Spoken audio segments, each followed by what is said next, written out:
Good morning to all. जैसा कि आप सभी को पता है कि हम लोगों ने वाटर चैप्टर के डिफरेंट टॉपिक को पढ़ा है और आगे पढ़ेंगे भी।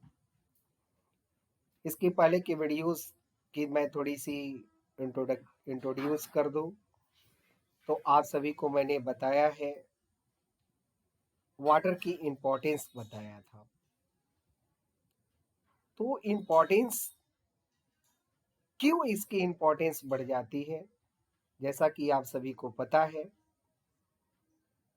कि all living organism need water for survival.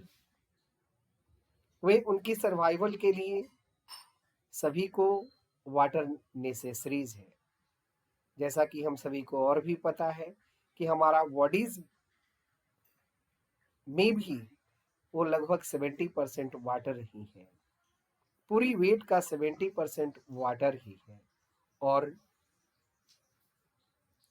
यहाँ तक हम लोग को पता है कि वाटर के बगैर किसी तरह की ऑर्गेनिज्म की ग्रोथ नहीं हो सकती है। उसकी मेटाबॉलिज्म के लिए वाटर की जरूरत होती है।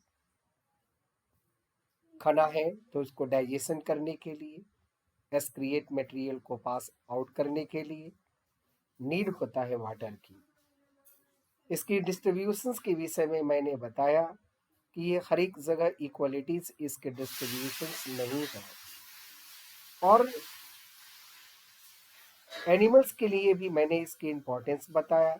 It is a big habitat of the many aquatic animals।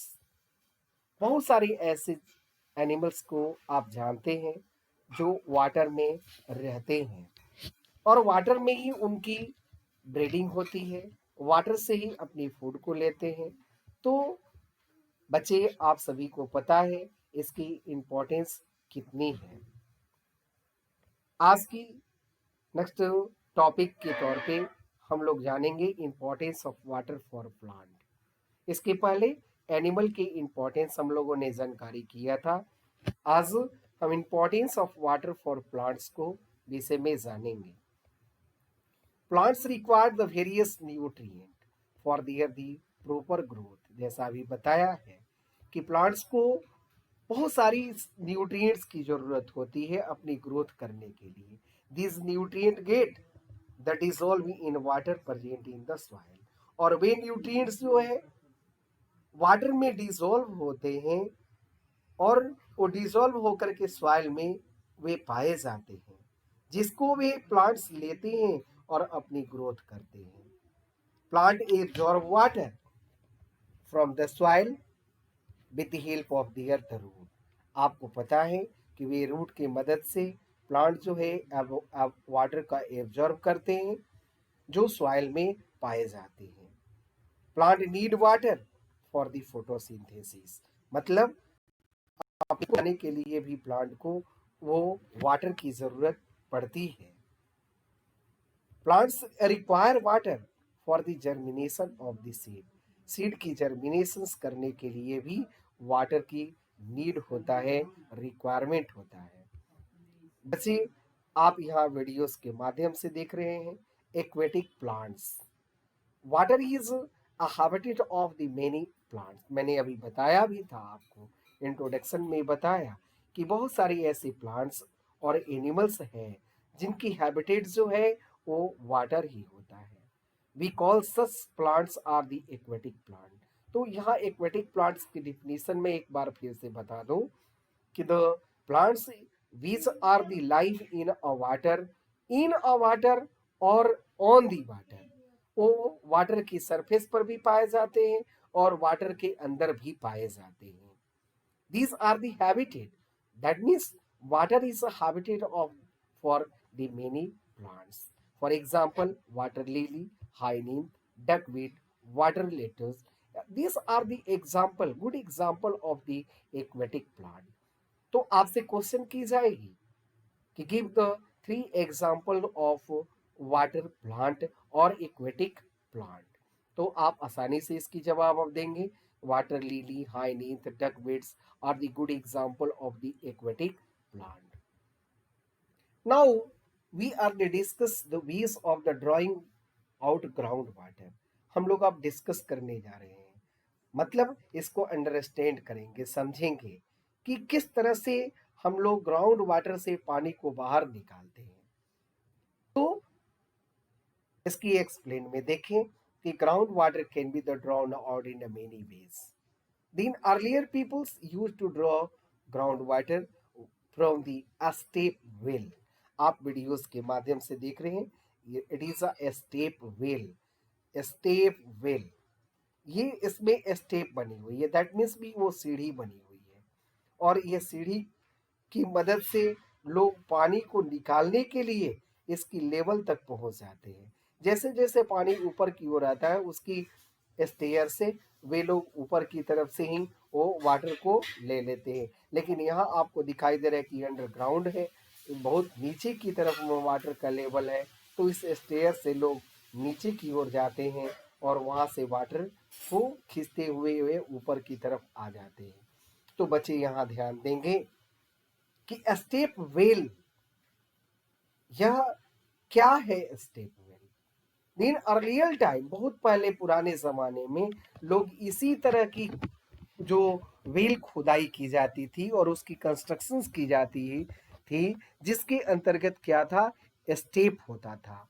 तो step well is a step which has the different stair or the step to face the water। वो पानी को निकालने के लिए वो स्टेयर बनी हुई होती थी। The step well is a well having a step in all sides। This enable people to go down to face water। Groundwater can be also the drawn out by the पुली और the रेहट। आपने देखे कि इस तरह से यहाँ wheel like structures बनी हुई हैं, और सभी में क्या है, तो एक होल बनी हुई है जहाँ पर वाटर क्या होता था, स्टोर होगा, और जैसे जैसे ये व्हील रनिंग करेगा, ऊपर की तरफ चलता है, तो ये पानी क्या होगा, ये वाटर जो है ये इसके द्वारा नीचे की ओर ग्राउंड पर लेवल पे आ जाता, और उसको हम लोग यूटिलाइज करते for the irrigation for the field.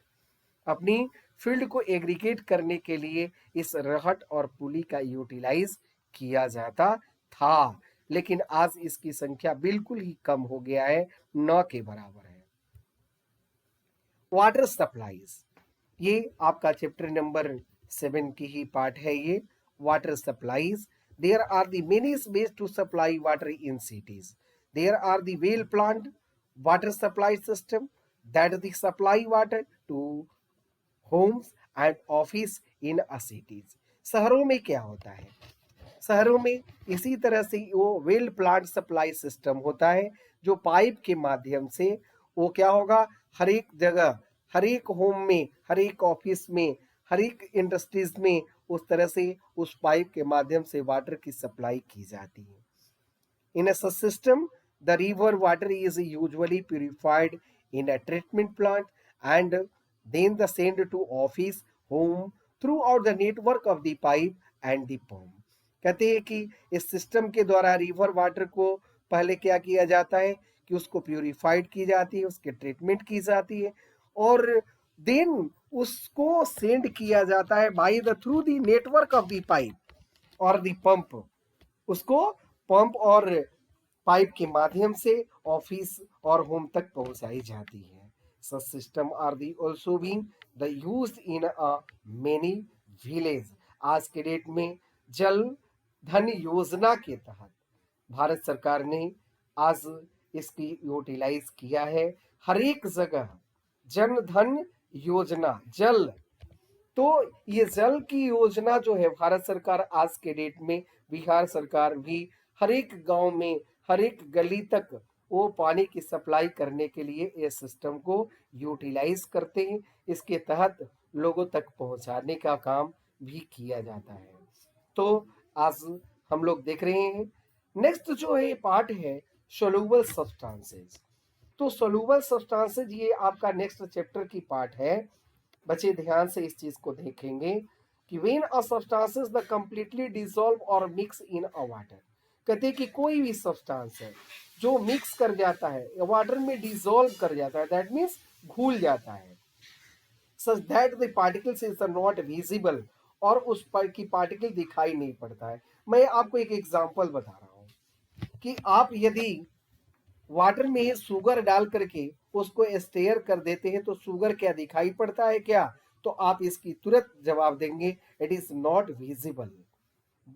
ये क्या हो गया? शुगर का क्या हो गया कि जो दिखाई नहीं पड़ता है? तो it is a dissolve, it is said to got the dissolve in water. A substances which are the dissolve in water is said to be the soluble in it. जो उसको soluble कर जाए, dissolve कर जाए, उसको soluble substance कहा जाता है। The good example, the sugar, salt and the lemon. आप इसके एक्सपेरिमेंट भी कर सकते हैं कि एक ग्लास वाटर लीजिए और उसमें लेमन जूस डाल दीजिए, देखिए क्या लेमन जूस आपको दिखाई पड़ेगा? नो।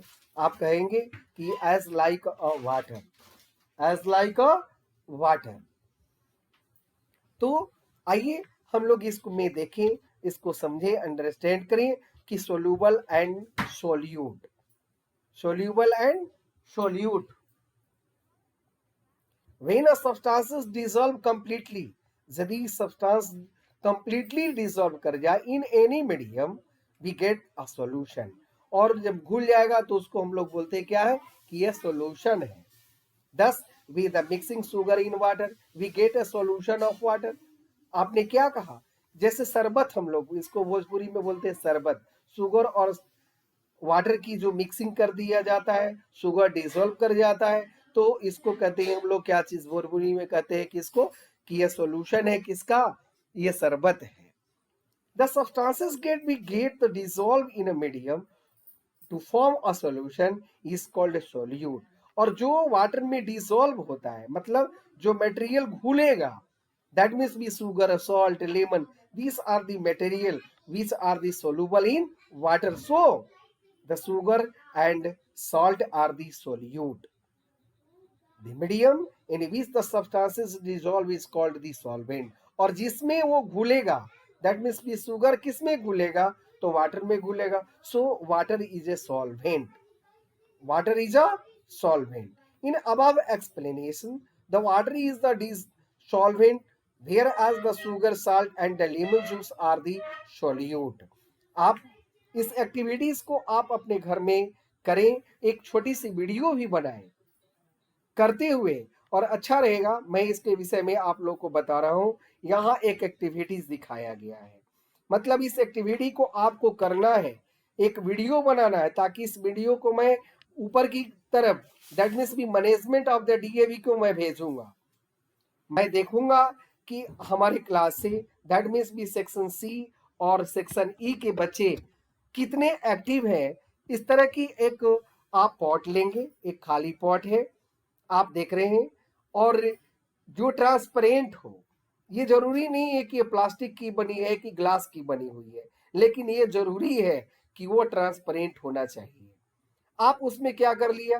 तो वाटर डाल लिया, और सेकंड आपने एक पॉट लिए जिसमें आपके घर में बहुत सारी छोटी छोटी सी बर्तन है, तस्तरी है, या ग्लास की ही बनी हो, किसी चीज की बनी हुई हो सकती है, उसमें थोड़ा सा सॉल्ट लीजिए, सेकंड में ले लीजिए शुगर लीजिए, अगले में फ्लोर लीजिए।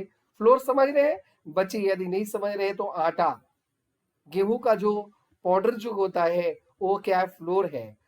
और एक में ले लीजिए चौक, ले लीजिए चौक, पाउडर बनाइए। और एक बात करते हैं क्या चीज कि सभी को बारी बारी से आप एक पॉट में थोड़े थोड़े से डालिए और उसको स्टेयर कीजिए।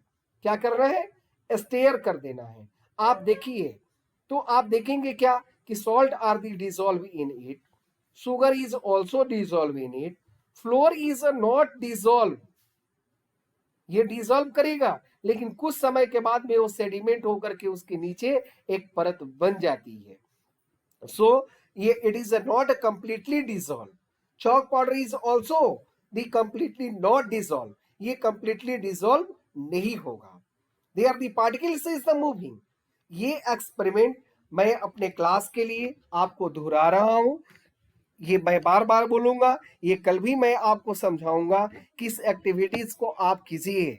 अदर क्लासेस में ये एक्टिविटी मैंने कराया है, और बच्चों की परफॉर्मेंस को तालियां बजी हैं। तो मैं भी ये देखना चाहता हूँ कि हमारे क्लास से कितने बच्चे इस वीडियोस को बनाते हैं। Okay, thank you to all.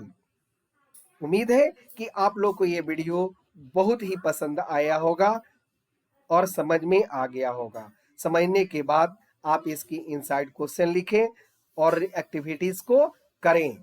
Thank you to all.